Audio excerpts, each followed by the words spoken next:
یاد رکھیں ہر عمل کا کوئی نہ کوئی ایک برکت ہوتی ہے، کچھ حاصل ہوتا ہے۔ جو عمل کیا جاتا ہے تو اس کی برکت ملتی ہے، کسی مقصد کے لیے کیا جاتا ہے۔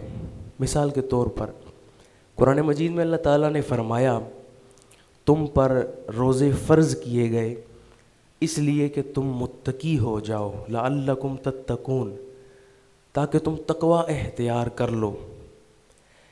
روزے کے بارے میں کہا اس لیے روزے فرض ہیں تاکہ تم متقی ہو جاؤ۔ نماز کے بارے میں کہا گیا حدیث مبارک کہ نماز برے کاموں سے روکتی ہے، بے حیائی کے کاموں سے روکتی ہے۔ اسی طرح زکوٰۃ کے بارے میں کہا گیا کہ زکوٰۃ مال کو پاک کرتی ہے۔ حج گناہوں کو معاف کر دیتا ہے، حج کی وجہ سے پچھلے گناہ معاف کر دیے جاتے ہیں۔ تو کوئی بھی عمل کیا جاتا ہے اس کا ایک صلہ ملتا ہے، ایک برکت ملتی ہے۔ درود پاک ایک ایسا عمل ہے جس کو کرنے کے بعد انسان کی طبیعت جیسی بھی ہو، جیسی بھی طبیعت والا ہو، جو کثرت سے درود پڑھنے والا ہے اس کی طبیعت میٹھی ہو جاتی ہے اور اس کے اخلاق سنور جاتے ہیں۔ ایک واقعہ آپ نے اکثر سنا ہوگا، آئیں دوبارہ ذرا عشق کی داستان چھیڑیں۔ محبوب کا نام تو جب بھی لیا جائے، محبوب کا ذکر تو اتنا خوبصورت ہوتا ہے کہ بار بار سنا جائے پھر بھی ایک نیا لطف آتا ہے۔ حضور ایک دفعہ ایک غزوے کی طرف جا رہے تھے کہ رستے میں ایک جگہ پہ پڑاؤ کیا گیا، لشکر روکا گیا۔ حضور نے فرمایا صحابہ سے کہ یہیں پر کھانا کھا لیا جائے۔ حضور نے جب کھانے کا حکم دیا، صحابہ حضور کی بارگاہ میں حاضر ہوئے، یا رسول اللہ سالن موجود نہیں ہے۔ حضور روٹیاں تو ہیں، سالن موجود نہیں، کس چیز کے ساتھ کھانا کھایا جائے؟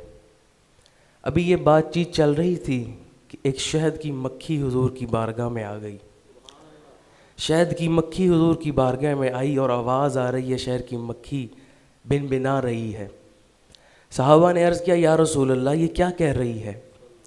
حضور نے فرمایا یہ شہد کی مکھی کہہ رہی ہے حضور ہم شہد کی مکھیاں بے قرار ہیں، ہم بے چین ہیں کہ اللہ کے رسول کے صحابہ نے ابھی تک کھانا نہیں کھایا۔ حضور ایک غار میں شہد لکھا ہوا ہے، چھتا لگا ہوا ہے، ہم وہ چھتا لے کے آ نہیں سکتی، شہد لے کر نہیں آ سکتی۔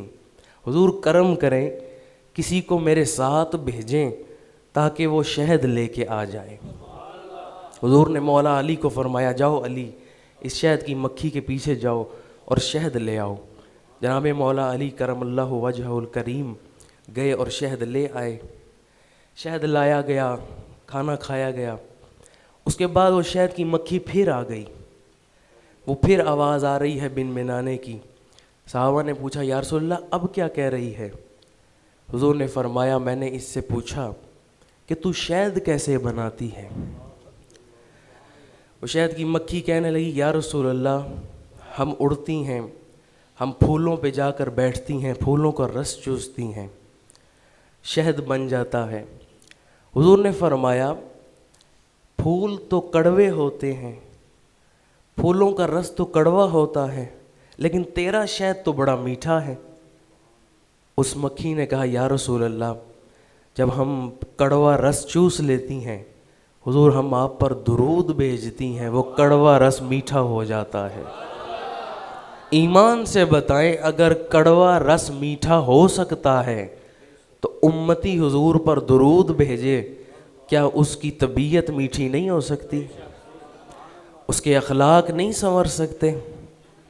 تو درود پاک کی پہلی برکت یہ ہے کہ درود پاک پڑھنے والے کے اخلاق سنور جاتے ہیں۔